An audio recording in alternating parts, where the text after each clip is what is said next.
Y ahora nos vamos a meter de lleno en el tema impositivo que atraviesa a todos los argentinos por estos días, pero por siempre, ¿no? Con la carga fiscal que hay acá en este país. Vamos a hablar con un especialista, vamos a hablar con César Litvin, es tributarista y socio del estudio Lisicki, Litvin y Asociados. ¿Cómo estás, César? Buenas tardes. Buenas tardes, un gusto saludarlos. Acá estamos con Diego Seyman y quien te habla, Carlos Manzoni. Vamos a tratar de conocer un poco cómo queda el panorama en ganancias, ¿no? Esa palabra clave cuando hablamos de impuestos. Sí, cuando hablamos de impuestos estamos hablando de dinero en el bolsillo que pasa del sector privado y productivo al sector público.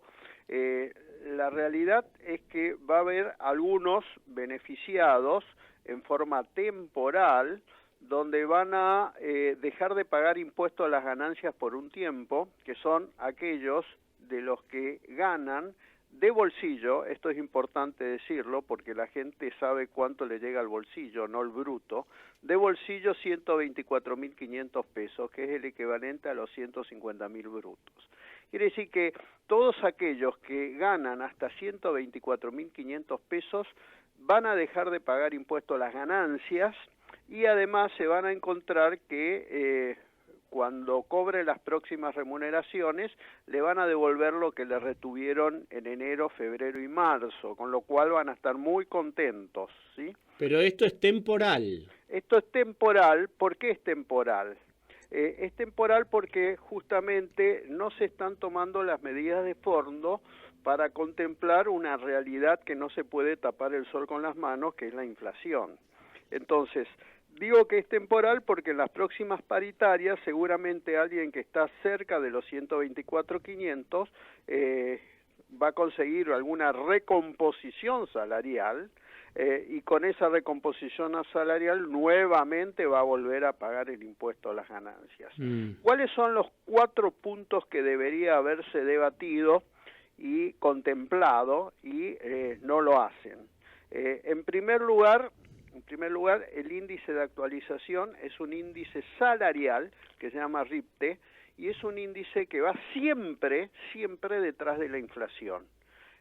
Con lo cual va retrasando las deducciones personales mínimo no imponibles. En segundo lugar, la actualización es anual, quiere decir que durante todo lo que va del 2021 no va a tener un nuevo aumento el mínimo no imponible y las deducciones personales.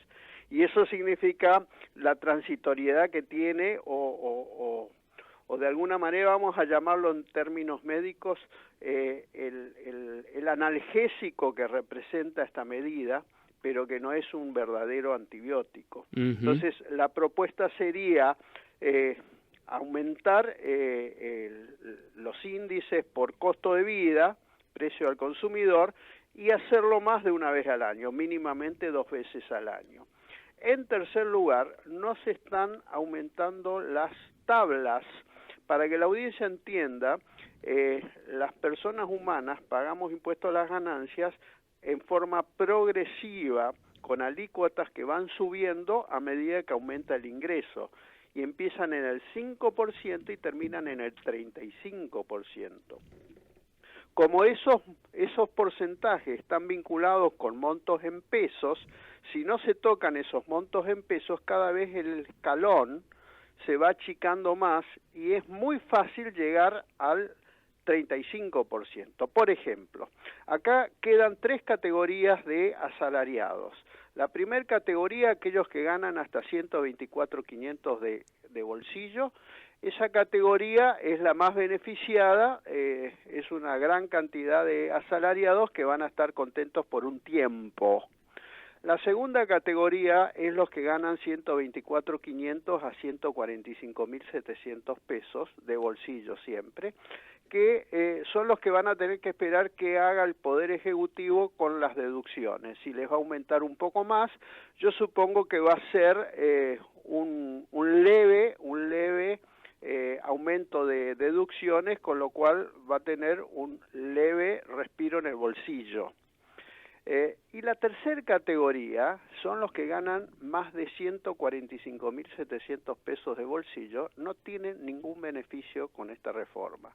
¿Qué significa esto? Que como no se modificaron las tablas, estos contribuyentes asalariados van a quedar en la misma escala que tenían antes, que es el 27%. Es una escala muy alta.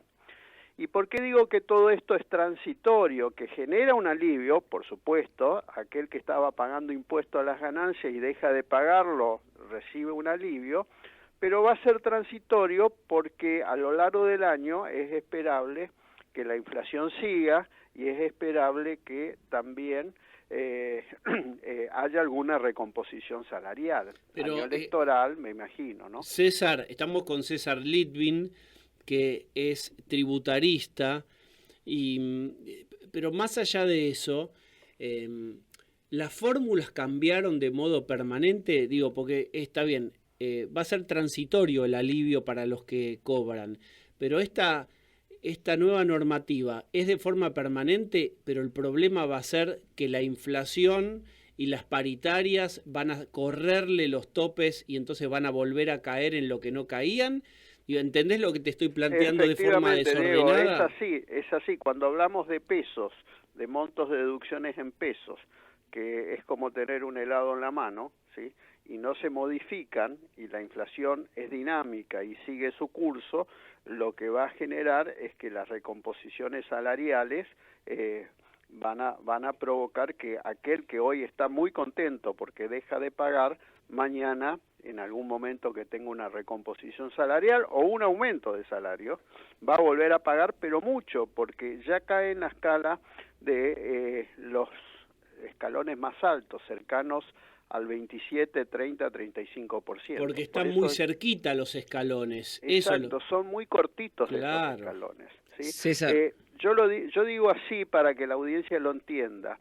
En este escenario de alta inflación, los precios van por el ascensor, los salarios van por la escalera y el mínimo no imponible se queda en planta baja.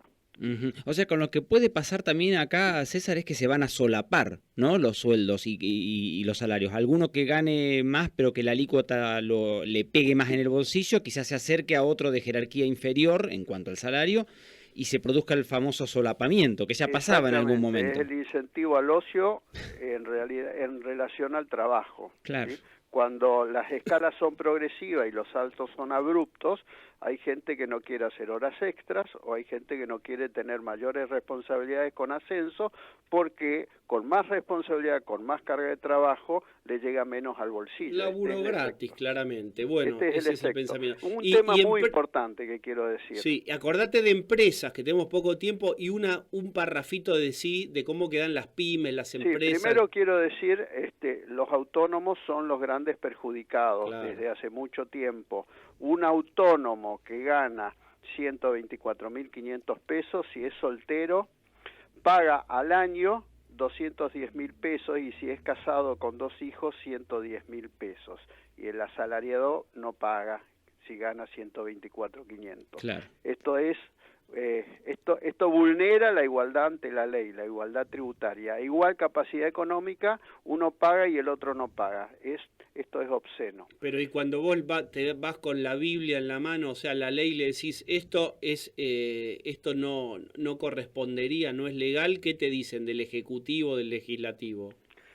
Dice, bueno, en rigor de verdad, los autónomos tienen más mecanismos de deducción, cosa que no es así, pero la realidad es que los autónomos son trabajadores y no se los trata como trabajadores y deberían tener exactamente las mismas deducciones que los asalariados. Ese es el punto del gran olvido de los autónomos, que vaya si la pasaron mal el año pasado, no cobran aguinaldo, no cobran vacaciones, no cobran despido, o sea que no encuentro justificativo, o sí encuentro uno, no tienen una CGT. Clarísimo. ¿Y cómo quedan las empresas? Porque siempre se decía, ¿y de dónde sale toda esta plata que el Estado va a dejar de percibir? Y después nos enteramos que hay empresas que no son muy grandes, medianas y pequeñas, que van a pagar más de ganancias. Sí, la idea es aumentar impuestos a las ganancias a las empresas. La verdad que es un atentado a la inversión. La alícuota que debería haber tenido las empresas para este año 2021 era el 25% de las utilidades, de acuerdo a lo que es el mundo competitivo para atraer inversiones, que tienen casi todos los países que quieren inversiones para generar empleo. Bueno, se suspende esa baja y además aumenta un poco más, y ya pequeñas empresas, o sea, aquellos que ganan 200.000 pesos por mes, ya van a pagar casi el 40% de impuesto a las ganancias. ¿Qué? Perdóname, te hago con esta voz, este tono fuera del registro periodístico, como si estuviera en la cancha o en una comedia, en un público de un stand-up. Sí, El que gana 200.000 pesos de bolsillo en un kiosco... Las empresas que ganan más de 200.000 pesos por mes, ¿sí?, ya van a pagar cerca del 40% de impuesto a las ganancias. Es el 35% la empresa, y cuando se distribuyan las utilidades, que obviamente todos los empresarios quieren llevarse las utilidades al bolsillo para comer y para invertir o para ahorrar, tiene que pagar un 7% sobre esas utilidades, con lo cual da una tasa efectiva equivalente al 39,55% de las utilidades.